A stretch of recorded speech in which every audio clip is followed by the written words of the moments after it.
Hi, welcome to my studio. I'm Claire Cousins and today I'm having a play day. I've got a really lovely Christmas present from my family and I wanted to share with you what I've been up to. So come and take a look at my desk and I'll share what I'm doing. Hi, so for some time now I've really enjoyed watching the watercolour artists, and they do what they call watercolour doodle, and I thought I'd love to do it on fabric. And initially I was attempting to use these, and I've had these for ages and I love them, and you can use them on fabric. They are not water resistant, they're not washing resistant though, they will wash out, but if you're doing a piece of artwork that you weren't ever going to wash, then it was good for doing that. And what I discovered was that though they worked on fabric, now these are the Derwent Aquatones, though they worked on fabric, they bled, and they bled really badly. And I thought, oh, what such a shame, because I knew what I wanted to create, and the only way I could create what I was wanting to create was to actually cut up squares of fabric and then stitch on it. So you've probably seen something similar where they've painted squares and then they've hand doodled into them. And as I said, that's the watercolour artists who have been inspiring me for this idea. So this was the only way I could get it done in this particular little Fenland book, which is another video, so please go and check that out if you like the look of that. Anyway, so I've been trying these, and I had a sample here to show you, which just seems to have gone walkabout. And as I say, they bleed. So I thought, oh, anyway, I love Derwent's. And then I happened to catch, I think it was Julia. It's Julia. She's a quilt, well, she's a general textile artist. Well, I say artist, she creates bags and accessories and some beautiful stuff in America. And she was using Derwent. And I thought, well, they're not the same as mine because hers weren't bleeding. And then I realised that she was then using these, which were IntenseInks blocks. So, as I say, I put in a request to my husband and my daughter, and they purchased a beautiful pack of these. Now, according to the tin, they're manufactured in the Lake District. They started manufacturing products for the artists, not necessarily these. I'm not entirely sure how long these have been around, but the other pack, the Aquatones, I've had, at least 20 years. So I don't know how more recent these are, but these are like an ink, and they're, as the box says, IntenseInks. So the first thing I did, I can put my lid somewhere without it falling on the floor. All right. First thing I did was to create a little colour chart, because I thought, because they've all got numbers on them and I know what's going to happen with me keep painting over them, brushing them, the numbers are going to come off. So I just did 3 strokes of water on a brush, and then I brushed these on to get my little colour chart so I can see what they look like. That's the first thing I did with them. Then I thought, okay, what's it like if I draw with them? So I then just drew with them and then added water and then drew some more while it was still wet, and I kind of built up a layered effect like that, so I quite like that. Then I thought, okay, can I now use them like I would if I was doing some watercolour work? So I then experimented and tried to see with the paintbrush. I was doing it as if I was doing watercolour, and I thought, that's working, that's working. I did an experiment I didn't really like. This was me trying to work out, yeah, it didn't really work, but I did a rubbing technique. So you can put something underneath, such as sequin foil, pop it underneath, and it actually, you can create, so you can do rubbings, so you can get some really nice textures going on with that. But that wasn't really where I wanted to go for now, so I thought, well, I'll try how I would do watercolour. There's me having a go at the hedgerows around me. So we've got some stray corn that's got out of the fields, we've got sort of all types of branches, and as I say, we've got lots of cow pasture all around us. We live in the fens, and so there's lots of this type of undergrowth in our hedgerows. So that's the sort of thing I was trying to be inspired by. That was not too bad. I can stitch into this So actually what I think it will be nice is when I stitch over that, I think that will really bring it out. Then, this is where I really wanted to go with it. I tried circles of colour, ready to hand, and I've actually done, if you can see that, I've already used a phantom pen or a friction pen to draw very simple leaves, daisies, what are those? Oh, they're poppy heads, oak leaves, different types of seed heads and petals and stuff for me to embroider later.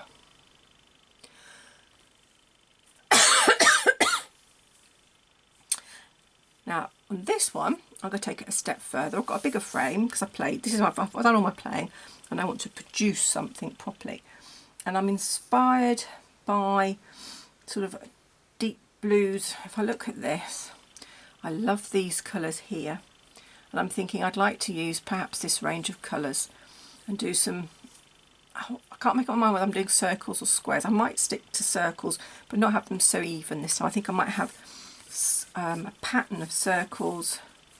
Yeah, we'll see. I'm going to play. So I've got a nice paintbrush. It's a major number 4.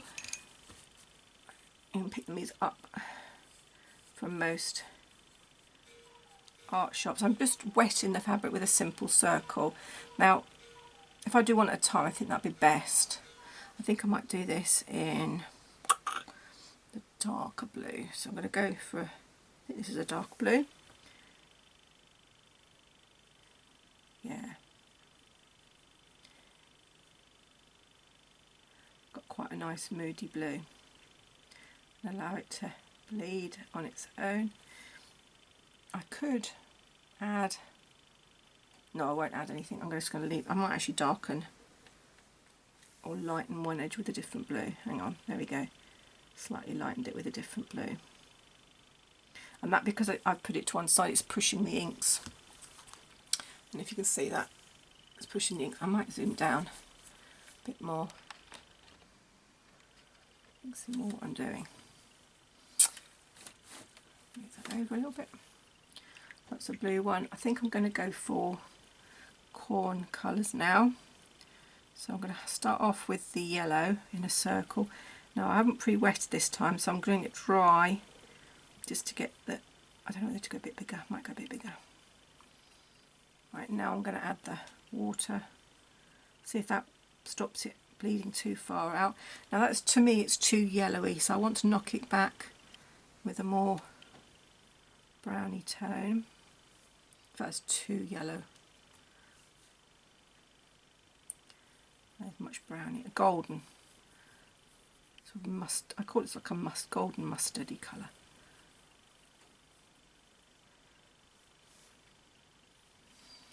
I might do another one here. And this one, as I'm playing, it doesn't matter. I've got no plans of picking up more of a orangey brown. I'm tempted to put a bit of the blue in it now. Should I put a bit of the blue in? Might wreck it. Oh well. Let's see what it does. It doesn't matter. These are just samples. Yeah. Okay. I fancy a bigger blue one here. Blue grey.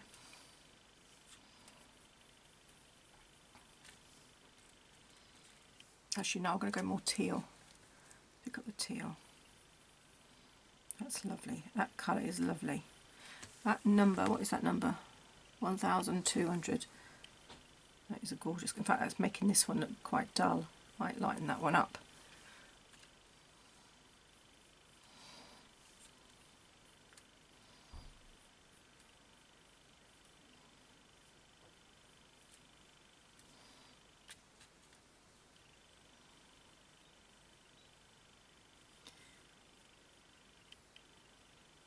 Now it does dry a couple of shades lighter, so you have to remember that. I think I might put another bigger blob here.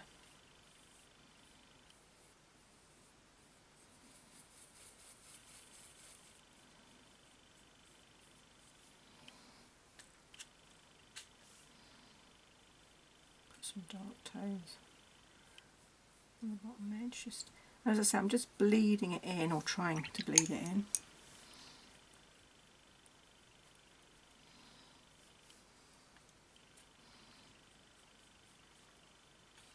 Get some more richer tones there. Now I fancy a really russety colour. Now this, got one here which is 1800, which I am not convinced is strong enough for what I want. So it's not far off. I might need to add a little bit of red to warm it up. That's it, pretty neat. Let's add a bit of water. Oh, it's not too bad.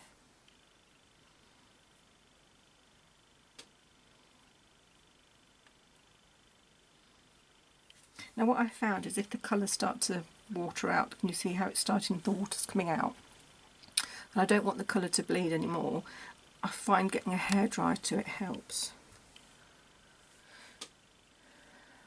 I could do with some paler ones, I think. Might have another little one down here. There's me saying pale and I've gone bright. I might do another one. Oh, I don't know. Oh, I need a darker one. Paler one here. Pale, big pale one.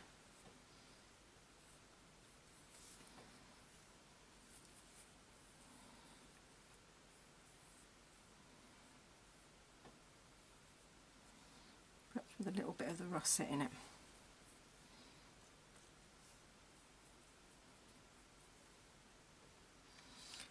I'll have a little dark russet one here.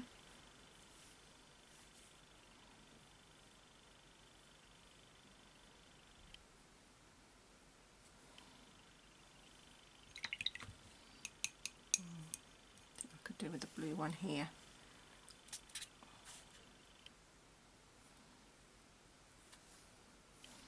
So I'm not planning it, I'm just looking at it and thinking, oh, what size would I like?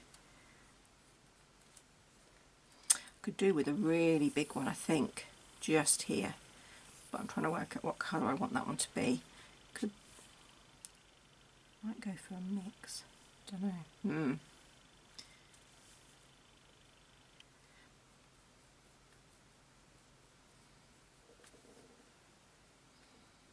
Definitely needs a big one there. I might go for that sort of oatmeal colour to begin with.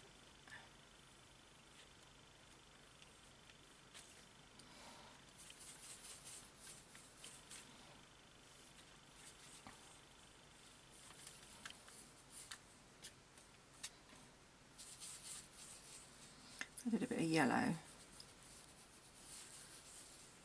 don't think I want russet in that one.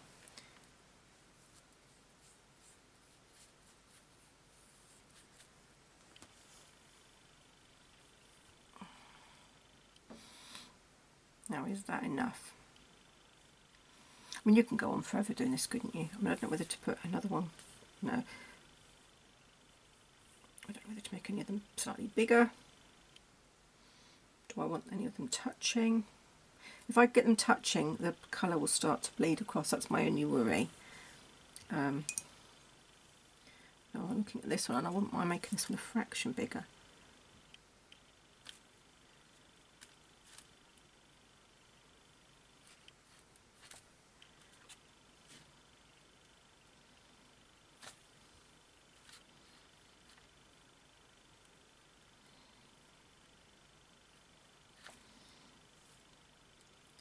Might make this a fraction bigger, but it's getting close to the one next door. So again, I've got to be careful.